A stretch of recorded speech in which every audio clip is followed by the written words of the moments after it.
Chu. Si Paulo Avellino nga ba ang tinutukoy sa kanyang naging sagot?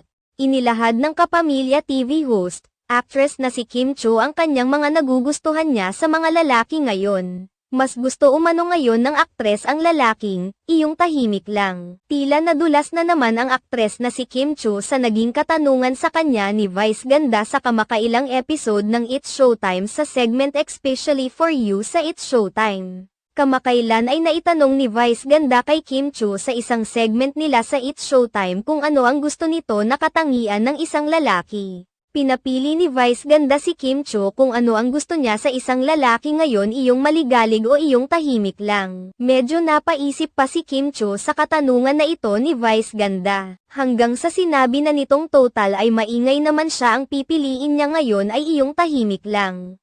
Kaagad namang naghinala ang mga solid Kim Pao fans na ang tinutukoy ni Kim Chu na lalaki sa